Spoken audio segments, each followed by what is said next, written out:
नमस्कार नमस्कार नमस्कार, मेरा नाम है राजीव कुमार बजाज यानी आरकेबी और मैं हूं इस वक्त एडवोकेट प्रदीप नामगियार जी के साथ। प्रदीप जी नमस्कार। नमस्कार सर, नमस्कार।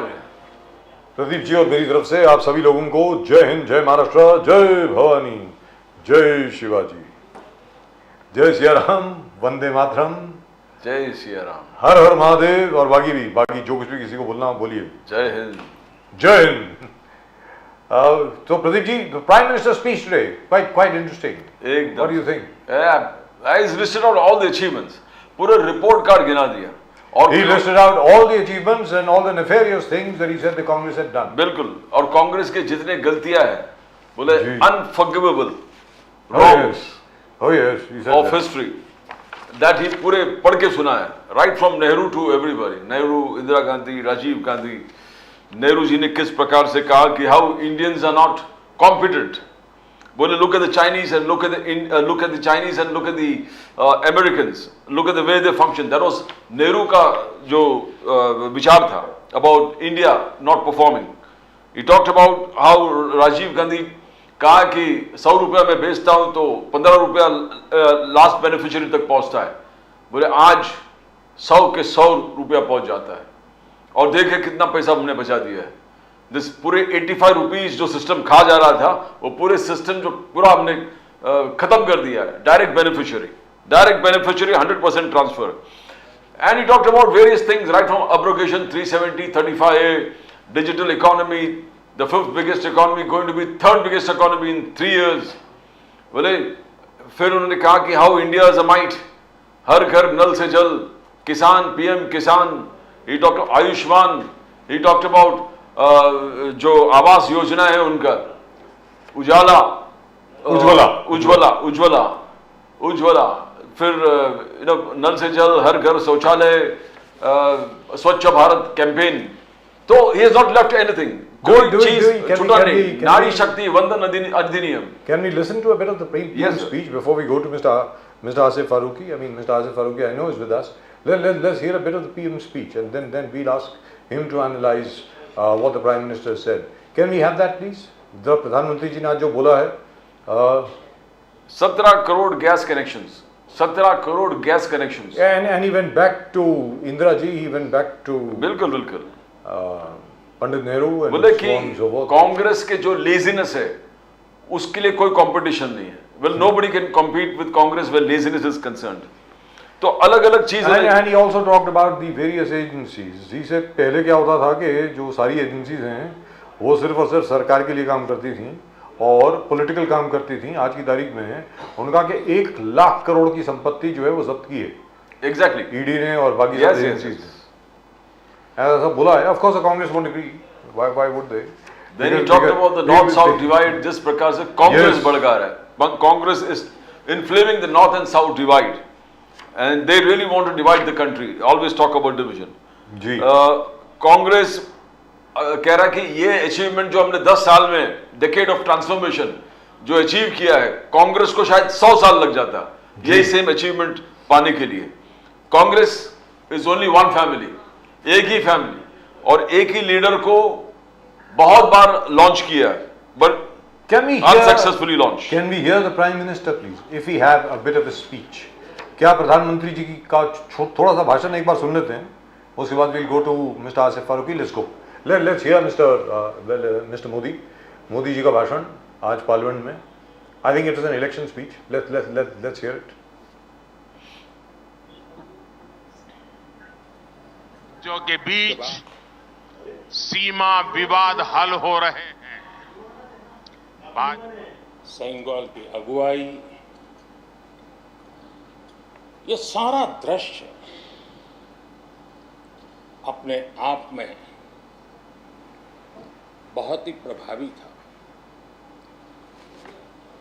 मैं जब वहां से पूरे कार्यक्रम को मैं भागीदारी कर रहा था, यहाँ से तो उतना हमें भव्यता नजर नहीं आती है, लेकिन वहाँ सब मैंने देखा कि वाकई नए सदन में इस गरिमापूर्ण उपस्थिति में राष्ट्रपति, उपराष्ट्रपति जी और आप, हम सब के मन को प्रभावित करने वाला वो दृश्य हमेशा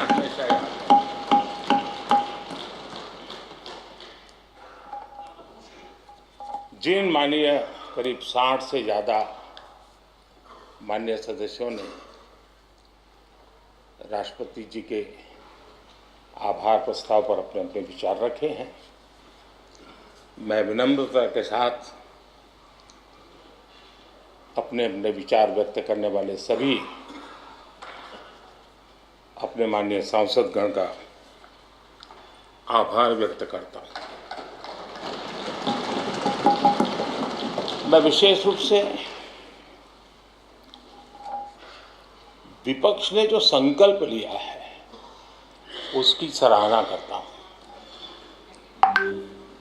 उनके भाषण के एक एक बात से मेरा और देश का विश्वास पक्का हो गया है कि इन्होंने लंबे अरसे तक वहां रहने का संकल्प लिया।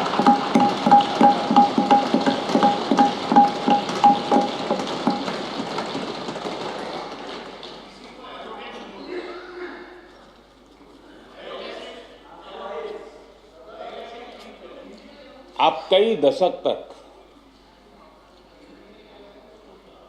जैसे यहां बैठे थे वैसे ही कई दशक तक वहां बैठने का आपका संकल्प,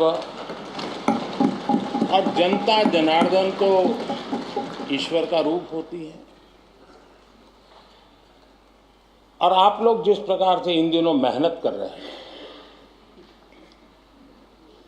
मैं पक्का मानता हूं कि ईश्वर रूपी जनता जनार्दन आपको जरूर आशीर्वाद देगी और आप जिस ऊंचाई पे हैं उससे भी अधिक ऊंचाई पर जरूर पहुंचेंगे। सो प्रदीप जी, यस मोदी जी कहते हैं कि जिस प्रकार आप मेहनत कर रहे हैं, जो भी आप काम कर रहे हैं, आपने संकल्प ले लिया है कि अब आप विपक्ष में ही बैठेंगे। वही बैठेंगे। लेट्स आस्क आसिफ फारूकी साहब। आसिफ फारूकी साहब, नमस्कार। नमस्कार सर, कैसे हैं आप? बहुत बढ़िया sir, thank you so much for coming. जबरदस्त, क्या लग रहे हैं सर, अरे wow, look at that, he looks you know as he is come straight from a spa, massage करा के बहुत अच्छे तरीके से, बहुत बढ़िया, जबरदस्त सर, फैंटास्टिक।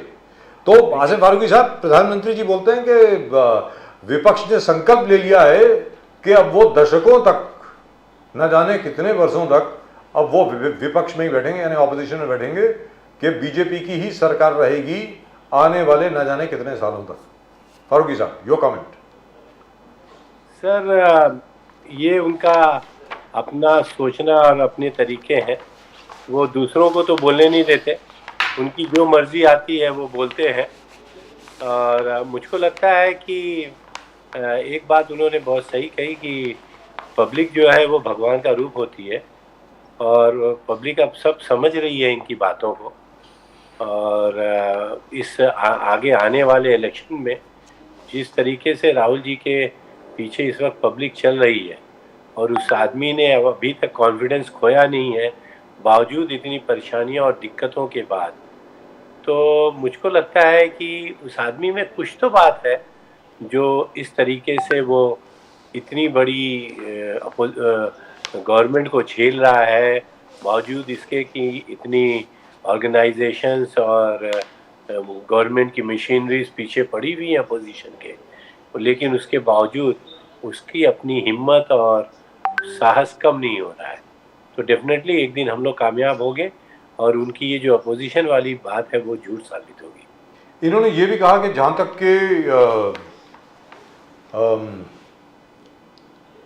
तक के ईडी का सवाल है और बाकी एजेंसीज का सवाल है, उन्होंने कहा कि भाई देखो, हम लोगों ने 1 लाख करोड़ से ज़्यादा की संपत्ति जो है वो हम लोगों ने क्या उसको अटैच कर लिया, और वो संपत्ति अब इस्तेमाल की जाएगी देश के विकास में, ऐसा उन्होंने कहा।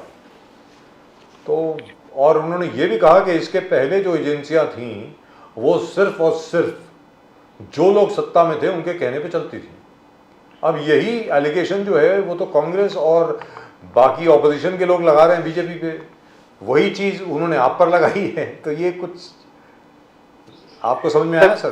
कांग्रेस जब भी कोई काम करती थी तो अंडर फ्रेम ऑफ लॉ जो उसके रूल्स रेगुलेशंस थे, कल भी करती थी, आज भी कर रही है, और आगे आइंदा करने की वो पूरी साहस और हिम्मत रखती है कि भाई हम जो रूल जो है उसको फॉलो करते हुए करेंगे। लेकिन आप पिछले 10 सालों में देखिए कि बहुत सी जगह पे इन्होंने ऐसी हरकतें की हैं जिससे आपको तानाशाही और डिक्टेटरशिप का एहसास होता है। मुझको ही नहीं, एज अ कांग्रेसी मुझको ही नहीं, आम जनता को भी इसका एहसास हुआ। तो मेरे ख्याल से ये इनके ऊपर ज़्यादा जाता है कि इन्होंने दादागिरी की है, और हम जब आएंगे तो इंशाअल्लाह ये सब चीज़ें दूर हो जाएंगी। और इनको फाउंडेशन बहुत मजबूत मिली सर, उस फाउंडेशन का ये बहुत अच्छा इनको फ़ायदा मिला, जिसकी वजह से आज जो है अपने पड़ोसी मुल्कों से हम लोग बहुत ज़्यादा आगे हैं, और जो वो सेम चीज़ हम लोग के ऊपर इस्तेमाल करते हैं जैसे इन्होंने 10 साल में नया हिंदुस्तान बनाया है, ऐसी ये अपनी सोच रखते हैं।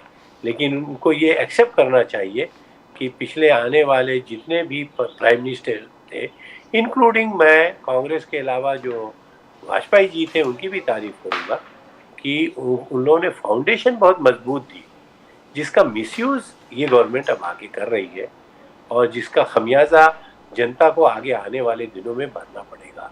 लेकिन फारूकी साहब ये बताएं कि जहाँ तक के कांग्रेस का सवाल है, एक तो ये छोटी सी बात है, कोई बड़ी बात नहीं है, लेकिन फिर भी क्योंकि सुप्रीम कोर्ट ने कुछ कहा है तो मैं चाहूँगा आप उस पर रिएक्ट करें।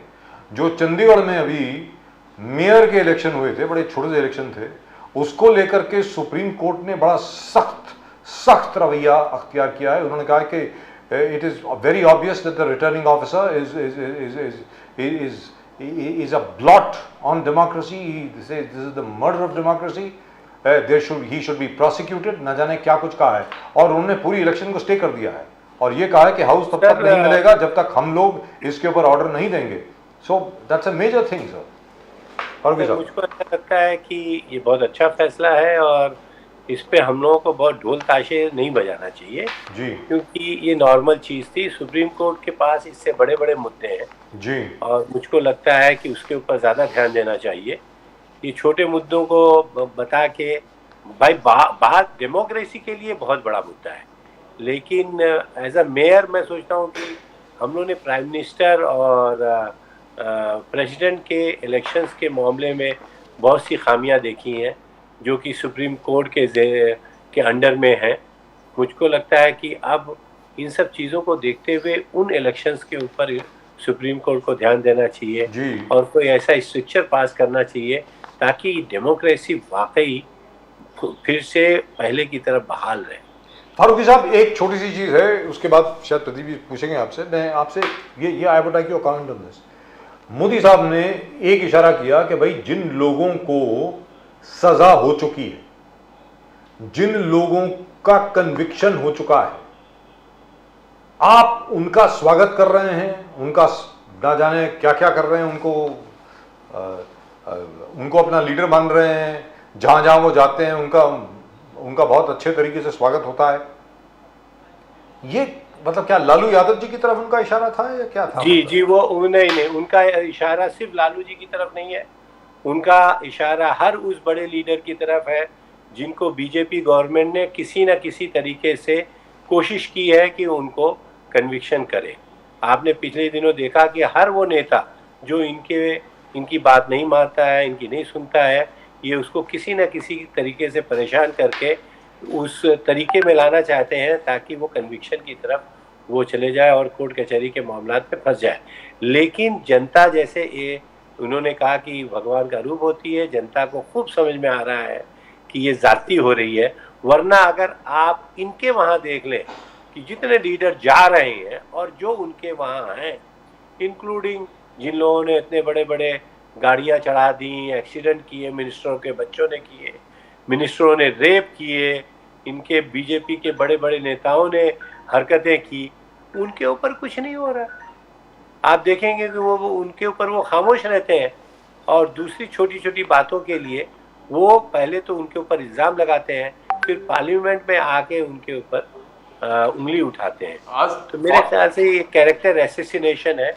लेकिन मगर ये जो भारत जोड़ो यात्रा का जिस प्रकार से मोदी साहब ने कहा कि ये न्याय यात्रा कम और राहुल गांधी जी ने अन्याय जो किया है, अन्याय 5 गिनाए, राहुल गांधी जी के 5 अन्याय जो किए, भ्रष्टाचार को बढ़ावा देना, परिवारवाद को बढ़ावा देना, तुष्टीकरण को बढ़ावा देना, घोटाले बोले गिनाए बहुत सारे घोटाले, कॉमनवेल्थ, 2G, कोयला, नेशनल हेराल्ड, ऑगस्टा, वाड्रा, बॉफर्स, घोटाले को बढ़ावा देना और राष्ट्र विरोधी कामों को बढ़ावा देना। ये राहुल गांधी जी का 5 अन्याय है और ये यात्रा उसके लिए होना चाहिए, ये मोदी जी का कहना है, बीजेपी का कहना है।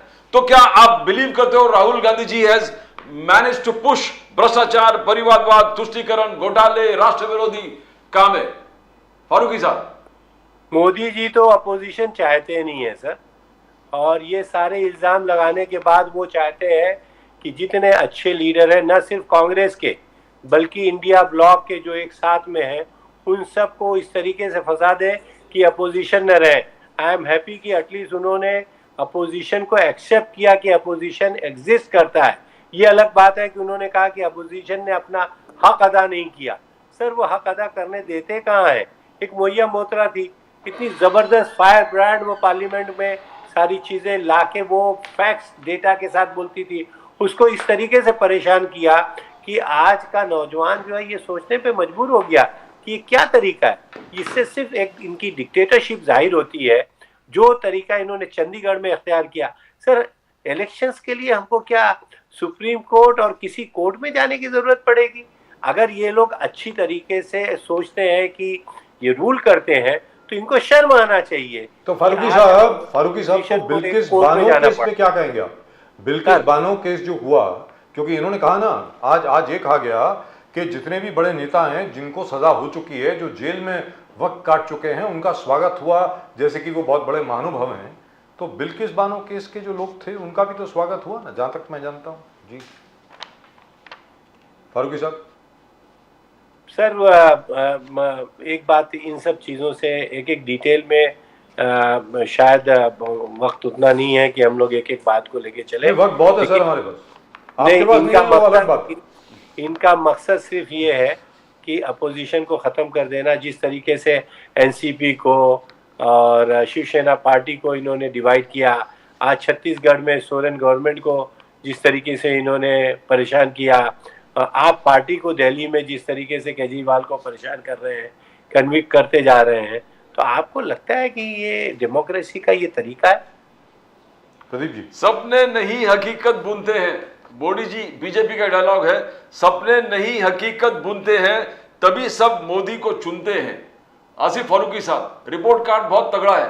मोदी साहब आज भी पार्लियामेंट में सुना है, the 5th biggest economy, digital revolution.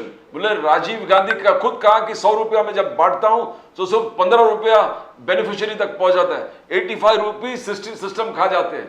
Digital revolution. Modi ji बोले कि ये ट्रिपल तलाक पे आप तो बोल ही दिए, राम मंदिर हो गए, ट्रिपल तलाक हो गए, फिर वो सर्जिकल स्ट्राइक, बालाकोट स्ट्राइक, नारी शक्ति वंदन अधिनियम, वो इतना एम्पावरमेंट। बोले कि पहले कांग्रेस के यूपीए सरकार में लड़की जन्म लेना एक पाप सा था, आज इतने सारे स्कीम्स मोदी साहब ने उजागर किए। मोदी साहब का कहना है पार्लियामेंट में जो कहा, सुकन्या स्कीम, बच्चे का अलग अलग तरीके, बहुत बच्ची पैदा हो गए तो इतने सारे सरकार की तरफ से गिफ्ट है कि बच्ची को लोग अपनाने लगे हैं और रेशो बढ़ गया है।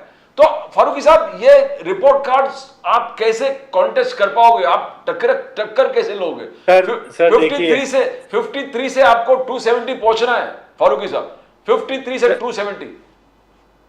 सर क्या है कि अगर आप खुद देखें, मोदी जी डिजिटल दौर में आए हैं। राजीव जी ने जब ये बात कही थी कि 100 रुपये में से 85 रुपया हमारा ज़ाया हो जाता है, 15 पैसा ही सिर्फ 15 रुपया ही जाता है पब्लिक के पास, वो डिजिटल दौर नहीं था और उनको उस बात का एहसास था। उनकी मेहनत थी, उनकी एक सोच थी, जिसकी वजह से आज डिजिटल दौर में, कंप्यूटराइज दौर में इंडिया सबसे वन ऑफ द हाईएस्ट और फर्स्ट है अमंग द होल वर्ल्ड। तो मेरे ख्याल से, जैसे मैंने पहले भी आपसे कहा कि इनको फाउंडेशन बहुत मजबूत मिली। डिजिटल दौर में सर सीमलेस काम हो सकता है। पैसा अगर आपको मैं दूं तो बगल में किसी को खबर भी नहीं हो सकती है, मेरे बीवी बच्चों को भी नहीं समझ में आएगा, और यहाँ की न्यूज़ वहाँ चली जाती है, वहाँ की पैसा यहाँ ट्रांसफ़र हो जाता है। तो ये कोई बहुत बड़ा इनका अपना अचीवमेंट नहीं है अगर ये क्लेम करते हैं। जो लोग इस बात को जानते हैं कि डिजिटल दौर में, इस टेक्नोलॉजी के दौर में ये सब चीज़ें बहुत आसानी से की जा सकती हैं। आई एम हैप्पी कि गवर्नमेंट उस बात में, और बीजेपी खास तौर से इसमें काफ़ी आगे है टेक्नोलॉजी में। लेकिन ये कहना कि ये लोग ईमानदार है, मैं ये मानने के लिए तैयार नहीं हूँ। इनका रिपोर्ट कार्ड आप देख लीजिए, 2 लाख करोड़ 1000 करोड़ इन लोगों ने लोन लेके बैठे हुए हैं, और इंडिया जो है बैकफुट के ऊपर है। अगर इन्होंने इकोनॉमी को अच्छे ढंग से नहीं किया तो मेरे ख्याल से आइंदा आने वाले दिनों में देश को बहुत ही परेशानी के दिन देखने पड़ेंगे सर। फारूकी साहब, मोदी साहब बार बार वुमेन एम्पावरमेंट, महिला सशक्तिकरण पर बहुत ज्यादा ध्यान देते हैं और गौर भी फरमाते हैं और उसको उजागर भी करते हैं कि बीजेपी सरकार ने क्या किया महिला शक्तिकरण, नारी शक्ति वंदन अधिनियम तो है ही। आगे जाकर उन्होंने कहा कि उज्ज्वला के माध्यम से 9 साल में 10 करोड़ गैस कनेक्शन, गरीब महिला है हमारे, उनके लिए 10 करोड़ का गैस कनेक्शन। और बोले कि कांग्रेस के जमाने में धुएं के आंसू आते थे, मगर धुएं से भरा आंसू आता था। आज खुशी के आंसू आते हैं महिलाओं के आंखों से, महिलाओं के आंखों से खुशी के आंसू आते हैं। पहले धुआं भर के आंसू आते थे। ये तो उज्ज्वला और वेरियस स्कीम्स जो रिपब्लिक डे में आप देखा, उन्होंने सेपरेट पूरे महिला सशक्तिकरण का एक जबरदस्त उदाहरण, मोदी साहब का कहना है, बीजेपी का कहना है, मोदी साहब ने रिपब्लिक डे। तो ये महिला सशक्तिकरण, नारी शक्ति वंदन अधिनियम 27 साल आप लटकाते रहे।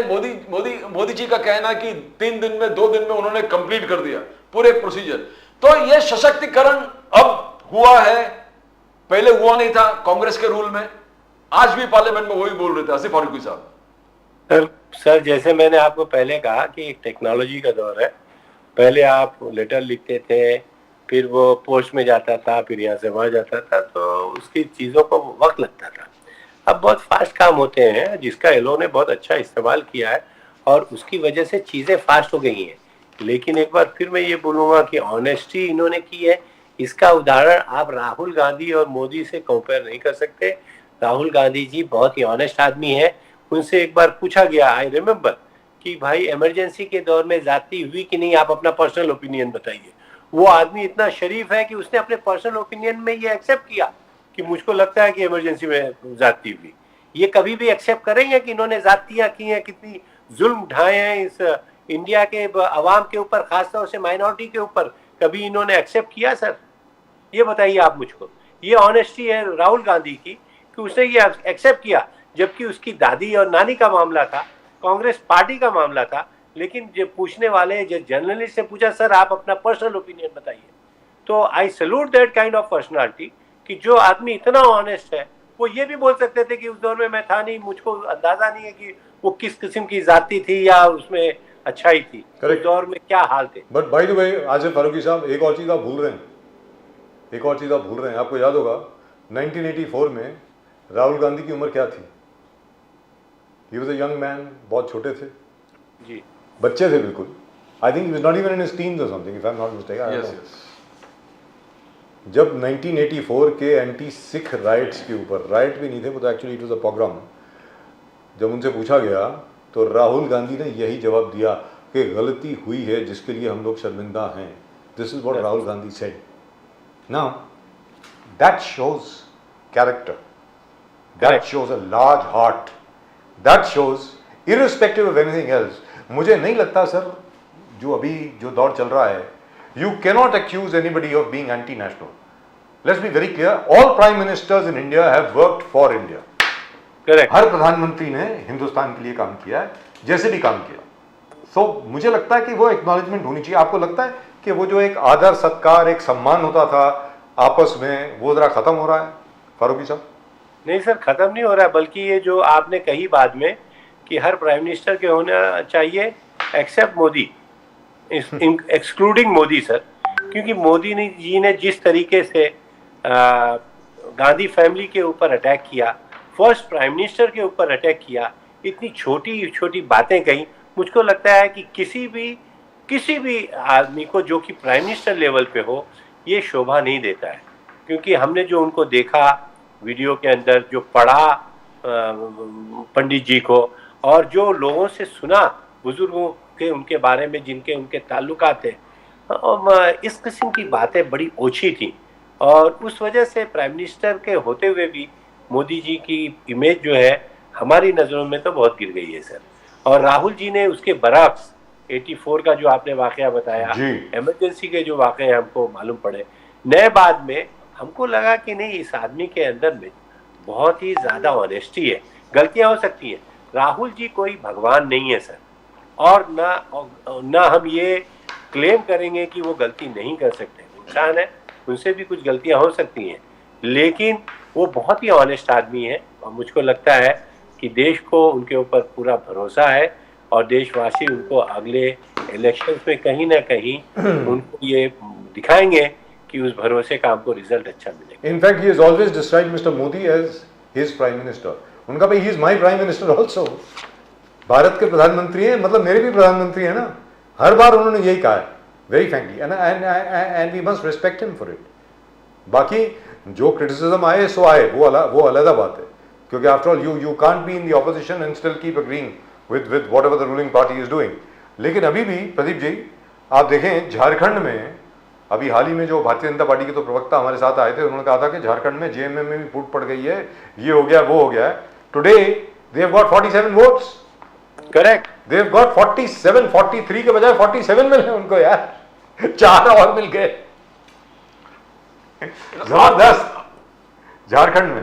प्रदीप जी, आसिफ जी, मोदी जी आज कहा कि जो हमने अचीवमेंट किया है, जो मोदी साहब का रिपोर्ट कार्ड है, वो कांग्रेस कभी कॉम्पीट ही नहीं कर सकते। मोदी साहब का कहना है, मोदी साहब कहना है कि आपको जो मैंने 10 साल में किया, 9 से 10 साल में किया, कांग्रेस अगर मेहनत भी करे तो 100 साल लगेगा कांग्रेस को। और उन्होंने आगे जाके कहा कांग्रेस को लेजीनेस में जो आलसीपन बोलते हैं, उसके लिए कोई कॉम्पीट नहीं कर सकते। आपने संकल्प लिया है कि आप ऑपोजिशन, जो बजाज साहब ने शुरुआत करा, तो उन्होंने सब रिपोर्ट कार्ड गिनाए, इंक्लूडिंग आर्टिकल 370, जो बोले कि एक ऐतिहासिक जबरदस्त डिसीजन थे, तो सब लोग कहा कि इम्पॉसिबल है। कांग्रेस हमेशा कहता कि इम्पॉसिबल है। तो क्या ये जो मोदी साहब कह रहे कि Congress is not putting up a good fight, what he means in short Asif Farooqui साहब, that Congress is not putting up a good fight, because even we want, हम भी चाहते हैं कि अच्छा एक जबरदस्त इलेक्शन हो।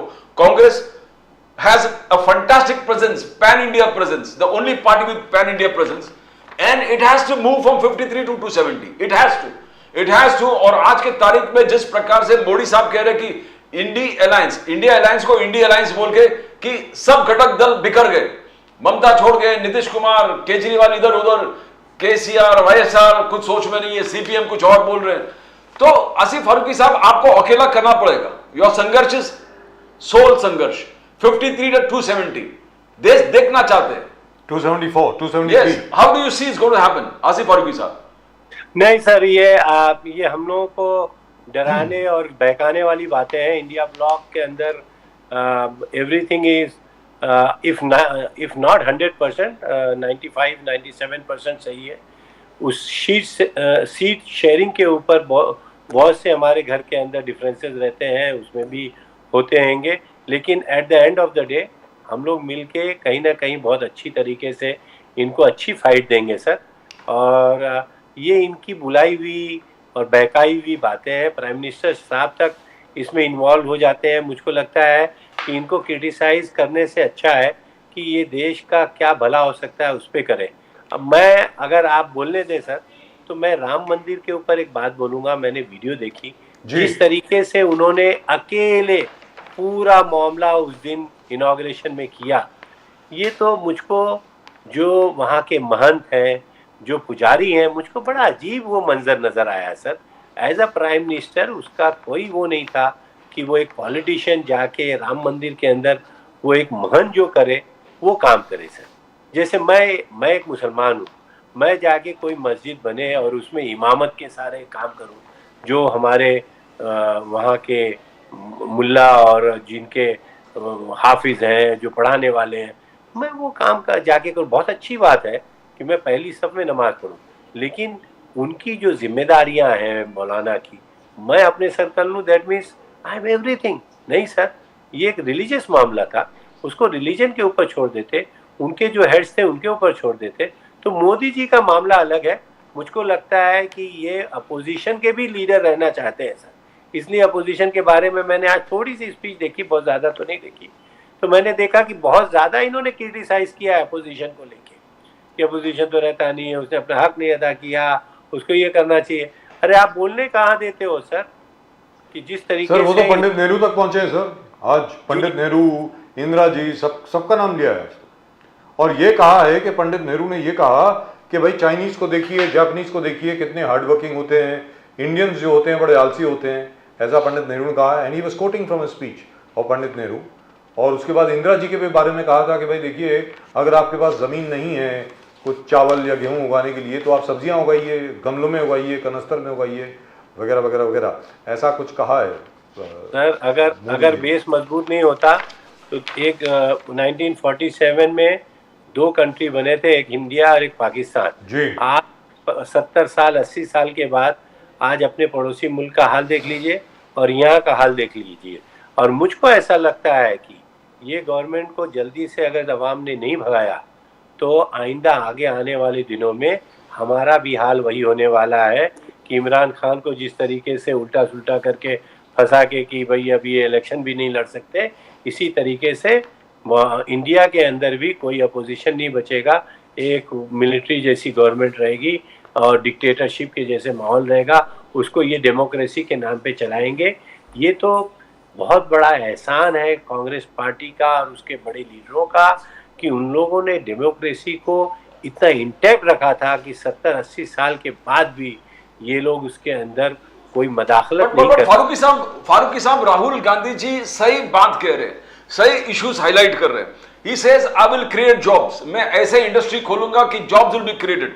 He says I will get investment, मैं इन्वेस्टमेंट देश के बाहर से FDI बहुत सारे लेके आऊंगा। राहुल गांधी जी कह रहे हैं कि ये सरकार सिर्फ टैक्सेस ऑन कॉर्पोरेट्स को रिड्यूस कर दिया है, GST on essential items reduce नहीं किए, राहुल गांधी जी का कहना है। इंडस्ट्रियलिस्ट के लोन वेव ऑफ किए हैं, एमएसएमईज और फार्मर्स को कोई रिलीफ नहीं दिया सरकार ने। राहुल गांधी जी आगे जाकर सब्सिडीज भी बिग कॉर्पोरेट्स को दिए, subsidy on LPG has been reduced. Congress will save adivasi, jal, jungle, zameen. Every second youth in 20 to 25 years bracket is unemployed. Rahul Gandhi ji topics, issues तो सही उठा रहे हैं, बट फारूकी साहब लोगों के दिल तक क्यों नहीं पहुंच पा रहे? नहीं, ये इश्यूज तो सही है, ये issues that is affecting unemployment, बेरोजगारी जो है, inflation, price rise, farmers issues, Adivasi का समान, तो ये इश्यूज है, but why are you not able to touch the cord of the people? Farooqui साहब, क्योंकि सर हमको मंदिर और मस्जिद अभी भी इनके मुंह से गया नहीं है, इनके एजेंडे से गया नहीं है। और Indians are very religious person, हमारी पब्लिक बहुत ही दिल की बड़ी नर्म है और ये इसके रिलीजन के ऊपर काफ़ी बिलीव करती है। हम रिलीजन के लिए अपना सब कुछ त्याग कर सकते हैं, ये मैंने पूरे हिंदुस्तान को घूमने के बाद, चाहे वो मुसलमान हो चाहे हिंदू हो, मैंने देखा है। और ये लोग अभी भी ये इसी की पॉलिटिक्स कर रहे हैं, हर चीज़ वो राहुल गांधी की मानते हैं, लेकिन जब रिलीजन की बात आ जाती है तो वो सोचते हैं कि नहीं, मंदिर तो मोदी जी ने इनॉग्रेट किया है तो हमको उनकी तरफ ध्यान दे देना चाहिए। मेरे ख्याल से उसी का है, जिस दिन पब्लिक को ये एहसास हो जाएगा कि ये इन सब मामलात की वजह से उनके रोज़ाना के खर्चे और उनके बच्चों की जो फ्यूचर है वो बहुत ही डार्क हो रहा है, तो मुझको लगता है कि उस वक्त राहुल गांधी की वो बातें उनको बहुत समझ में आएंगी। लेकिन एक चीज़ है सर फारूकी साहब, वो सब तो ठीक है। I have a bone to pick with you, I have a complaint against the Congress party. Congress party के खिलाफ मेरी एक शिकायत है। शिकायत ये है कि पंडित नेहरू के खिलाफ जब मोदी जी बोलते हैं, इंदिरा जी के खिलाफ बोलते हैं, चलिए इंदिरा जी की जहाँ तक सवाल है, चलिए ठीक है, by that time stagnation at cent and so many other things that happened, एक सेकंड के लिए उसको अलग रखते हैं। सर, आप उस वक्त के जो बड़े बड़े इकोनॉमिस्ट थे उस वक्त के, including professor John Robinson, including Joseph Schumpeter, उन सब लोगों ने कहा था कि भारत एक बास्केट केस है 1947 में, और तो और छोड़िए, विंस्टन चर्चिल ने भी ये कहा था कि भारत के 20 के 21 टुकड़े हो जाएंगे बहुत जल्दी। ब्रिटिश इकोनॉमिस्ट और अमेरिकन इकोनॉमिस्ट जितने भी थे, सब लोगों ने यही कहा था कि India will not survive. India survived because of the vision of Pandit Nehru and India became self sufficient. जो आत्मनिर्भरता की आज बात हो रही है, ये स्लोगन सबसे पहले 1948 में पंडित जी ने दिया। मेरा ये कहना है सर कि इस विषय के बारे में तो कांग्रेस को बोलना चाहिए। कांग्रेस शुड वंस अगेन, क्या समस्या यहाँ पर क्या है कि कांग्रेस के जितने लोग हैं, जैसे आप भी हैं, उनको ये लगता है कि इतने सालों से लोग पढ़ते आ रहे हैं तो मालूम ही होगा। सर उस वक्त जैसा आपने कहा डिजिटल इंडिया नहीं था, व्हाट्सएप यूनिवर्सिटी नहीं थी। आज की तारीख में लोगों को ऐसे लगता है कि पंडित नेहरू ने कुछ नहीं किया। अरे आज हम जो हैं, इस जमीन के ऊपर जो हम चल रहे हैं, वो पंडित नेहरू की वजह से है, इंदिरा जी की वजह से है, लाल बहादुर शास्त्री जी की वजह से है, डॉक्टर मनमोहन सिंह की वजह से है, पीवी नरसिम्हा राव की वजह से है, अटल बिहारी वाजपेयी की वजह से है।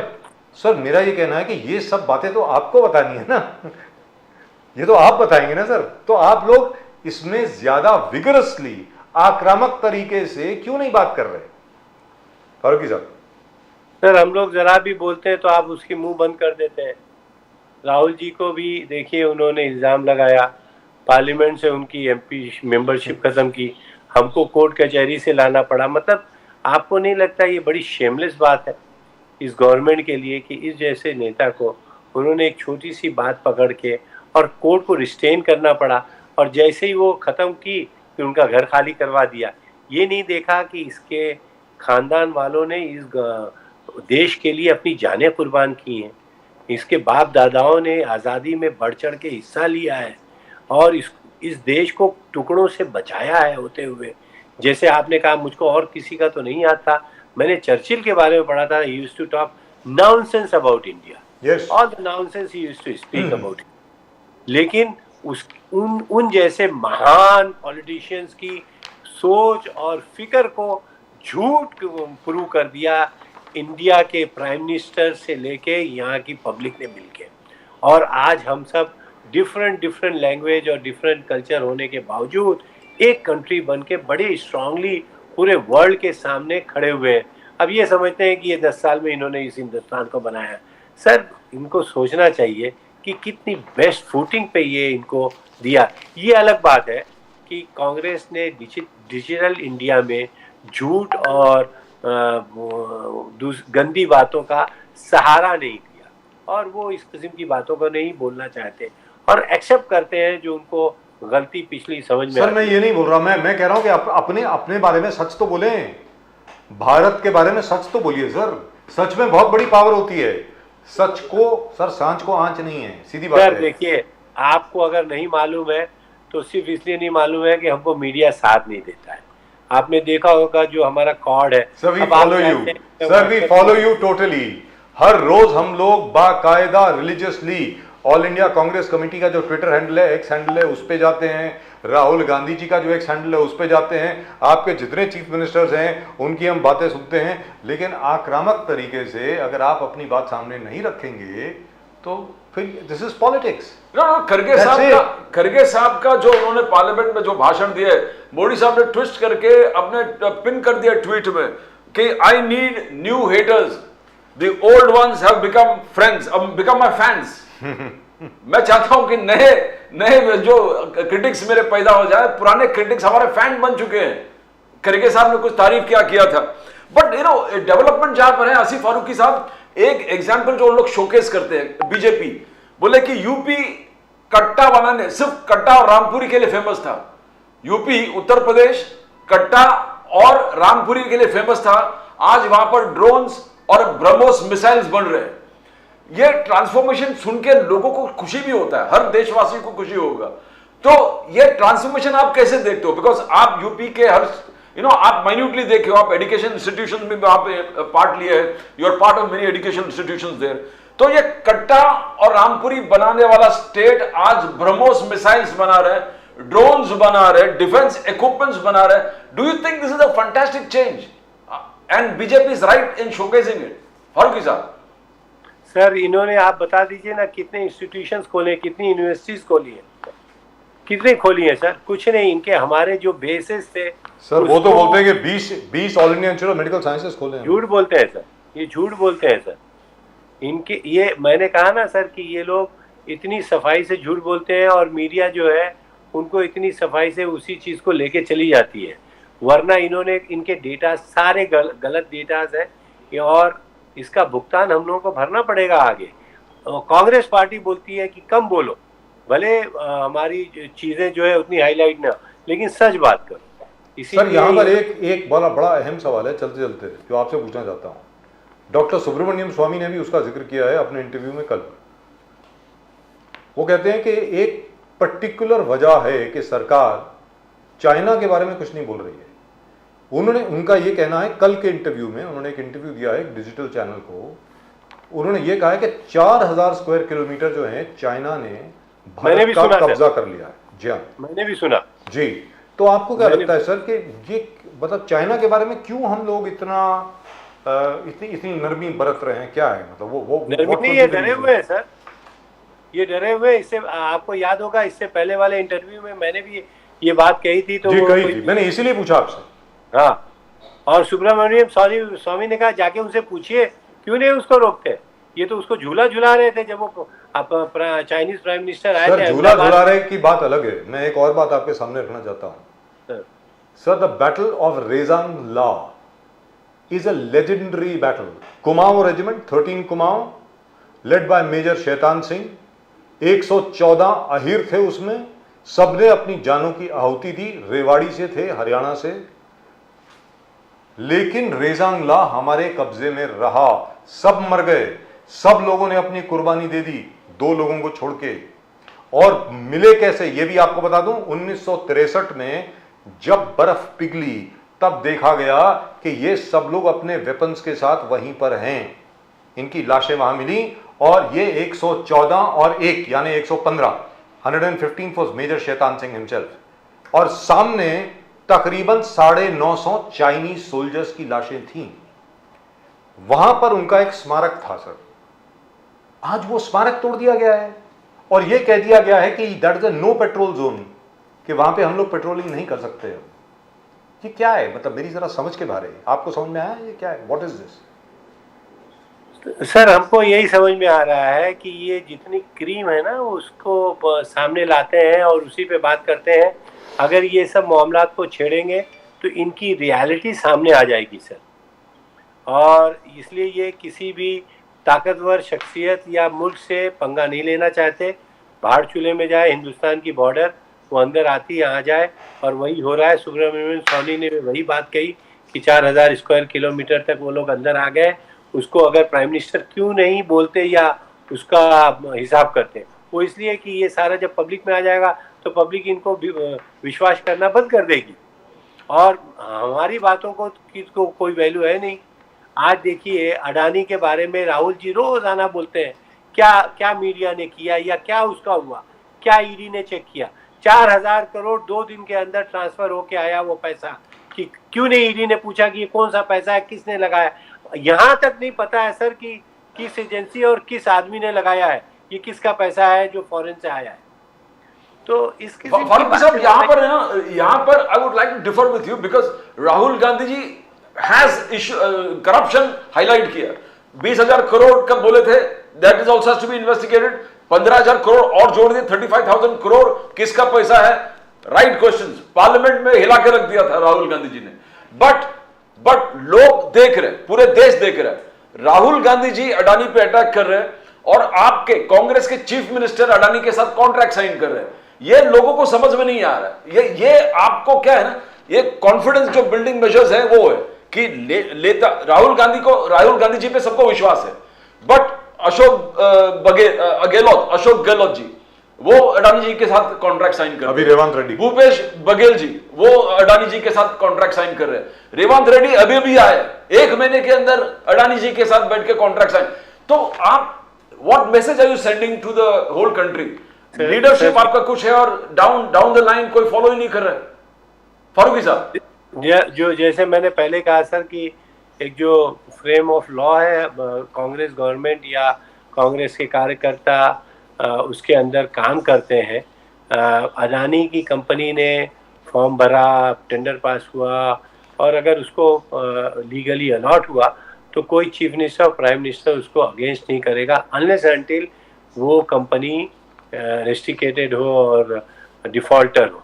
तो मैं नहीं समझता हूँ कि कोई डिफ़ॉल्टर अगर रहते तो अशोक जी उसको कॉन्ट्रैक्ट देते, लेकिन वो डिफ़ॉल्टर नहीं है तो रूल ऑफ लॉ फॉलो कर रहे हैं। फारूकी और साहब, ये मगर लोगों को समझाने में, समझने में थोड़ा मुश्किल होगा ना। आप तो ठीक है, आपने क्लैरिफिकेशन दे दिया, मगर एक आम आदमी जो देख रहे हैं वो दिख रहा है कि कांग्रेस के अंदर ही कुछ डिसिप्लिन सा नहीं दिख रहा है। मीन्स मेरा कहना है कि हम लोग सब देख रहे हैं ना, हम लोग सब देख रहे हैं, हम लोग चाहते हैं कि अच्छा काम हो, राहुल जी आगे काम करे, कांग्रेस एक अच्छा फाइट दे, बट ये जो है ना, ये एक एक चीज जो है वो कॉन्फिडेंस बिल्डिंग जो लोगों में है ना, वो थोड़ा डेफिसिट हो जाता है।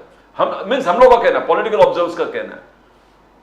नहीं, आप सही बोल रहे हैं सर। अभी कल तक जो है मिलिंद देवरा के बारे में लोगों का था कि ये राहुल गांधी के बड़े अच्छे दोस्त हैं जी। आज छोड़ के पार्टी छोड़ के चले गए, तो उससे बड़ा पर्सनल लेवल पे राहुल गांधी की। लेकिन मैं एक बार फिर आपको ये बताऊंगा कि राहुल गांधी का है हिम्मत और साहस देखिए सर, कि उस देश के लिए जो कुर्बानियां इसके खानदान ने दी थी वही खून इसके अंदर भी है। चाहे आखिरी आदमी इसका चले जाए, लेकिन ये देश के लिए लड़ने के लिए तैयार है सर, माशाल्लाह। और पूरी हिम्मत और साहस के साथ। उस आदमी ने कोई क्रिटिसाइज नहीं किया कि भाई जिसको जाना हो वो चले जाए, उसने कहा। और मिलिंद साहब का तो बड़ा अचंभित हूँ मैं सर, वो तो मैं सुन करके बड़ा अचंभित हूँ। दो बार उनको वहां से, 4 बार उनको टिकट दी गई, 2 बार वहां से वो जीते सर। वो एक इतनी यंग एज में मिनिस्टर बने। पूरी इस फैमिली को कांग्रेस पार्टी ने क्या नहीं दिया, इनके वालिद से शुरू करिए जी, और क्या कुछ नहीं मिला सर।